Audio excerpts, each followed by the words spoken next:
administrators. You can see that in terms of administration, we are very competitive. If you assume that having fewer administrators is good, because then you have the bulk of your support going into your teaching force and your classified folks who support teachers and principals, then we're doing very, very well. In fact, if you go on Chalkboard's website, which I encourage everyone to do, you will see that Salem-Keizer, in terms of district supervisors, is at 1%. The state average is 3%. Portland Public Schools, which is another good comparison for us, is at 2%. And so we are lower than the state average and then another district about our size. So how will we get started? We will always start at central office and in the support departments first. We have been working for weeks to put together suggestions that we'll bring forward as recommendations of places where we will either stop spending or where we will, meaning not purchasing things, or where we'll be downsizing in terms of the amount of staff that work in facilities that are not our schools. In doing that, we have done some layoffs. I'll say this hopefully loud and clear. Anyone who's affected has been informed to date. So this isn't a list that's yet to be rolled out. We are communicating. A lot of that has been able to be handled through attrition. When we have someone who leaves, we've not been replacing the position, and we're looking at ways of reorganizing the work and downsizing. And we have had the opportunity, as it was intended with the federal stimulus money, to redefine some job descriptions and move some of our certified staff from central office roles as in program assistants, and we're realigning them to school roles that they're now applying for, either in the English language acquisition specialist area or in instructional coach area, and that's what those stimulus funds were intended to do. All that being said, when we've totaled up the list that we've currently been working with, we're somewhere in the range of $7 to $8 million in reducing spending for next school year. We're also planning further reductions in taking down the ending fund balance. Again, that's the amount of risk you're willing to take from one year to the next on how much money you want to make sure that you have so that you can open school, have enough for payroll, and have some security that if things get worse during the year, that you still have some reserve there that you can pull down so that you don't have to make a dramatic shift in the middle of the school year. We also have some other accounts that people sometimes picture as a reserve. The risk management account is similar to an insurance pool. It is our self-insurance concept because we are self-insured for a lot of the work that we do. We keep that money in a pool, so if there is a problem where we need to replace property or there's some kind of another insurance claim, that we have an ability to pay out of that account. We do check annually with the folks that advise us on insurance, and they do give us their opinion on the amount of risk we could take in terms of reducing that account. We are projecting that we could take some additional risk and pull that account down some. We also have asset replacement fund. There are monies in there that would be for opening new schools. It might be for vehicle purchases. It could be for other large, when we didn't have a bond election, it would be portable purchases. So we're looking at whether or not we can reduce that account. So these are things that people typically picture when they say reserves. And because this district has a history of having good reserves, sometimes folks believe that there's enough cushion in there to resolve our current problem. I'll tell you, even with the reduction in central office and support staff, and in the reduction of reserves, we won't be able to resolve a $30 million shortfall, let alone a $50 million shortfall.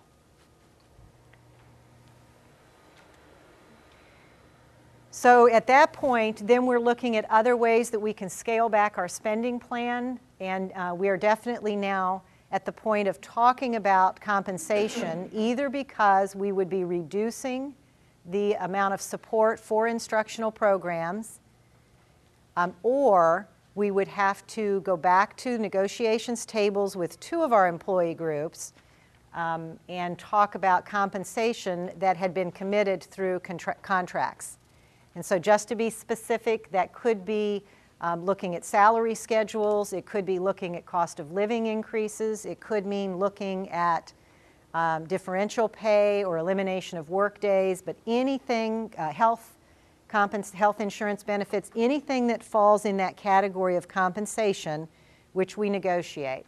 And of course, that would be with our teaching force and our SCASE and workforce, our classified employees as well, with our administrative employees. You all, months ago, already said that you fully recognize that we will need to have a conversation, and we're expecting to do our part to not take cost of living increases in July. We may need to have further conversations with administration about going even further than that, but we'll get back to you soon on that. And of course, we could increase class size. We hope not to do that, but that's always another option. That does mean what we do is we have less people employed. I may be stating the obvious, but I want to make sure I'm being specific. I just want to say a couple of things that may feel like they're obvious, but I think they're important acknowledgments. This is a very, very troubling time to be in as a nation. I think what's unique here in Oregon is that the educators have been through this several times. But at this point in time, it is not typical because we're not going through this alone. Our companies and the other nonprofit sector are very, very much in the same position that we are. And so it's a time when we really do need to do as much as we can to at least come together on making sure we have a basic understanding of the facts. We can respectfully disagree when we have common understanding of the facts and the challenges ahead of us. When we don't have a common understanding of the facts, then our disagreements tend to lose some of the richness of the dialogue that we have here. I believe it's a time when we're really fairly fragile, and yet we have a lot of strength. We have a lot of strength, and we know that this is a community that cares deeply about their children. We have a lot of strength, and it's a community that said, even during an economic crisis, we'll vote yes to support public education at the university level and at the K-12, kindergarten through 12th grade level. So we have a lot of strength. It's fragile because the memories of from our community and from our staff when we went through this back in 2001, 2003, were that we didn't handle it very well.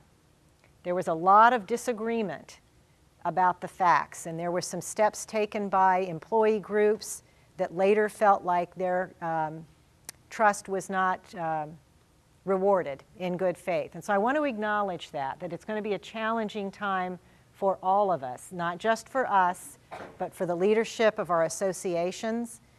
We have been very honored and pleased with the collaborative type work that we've been able to do with SASA and SCASE and SKEA.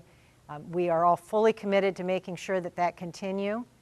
But whatever you can do in terms of your communications with your staff and with your broader community, keep in mind we value tough questions. And we know that the perception from the past is that we need to do better as we move through this process. Okay?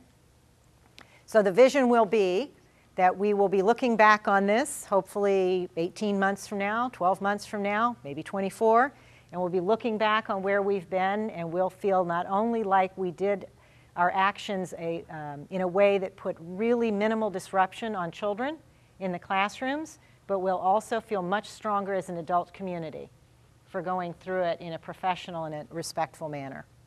And thank you. Okay?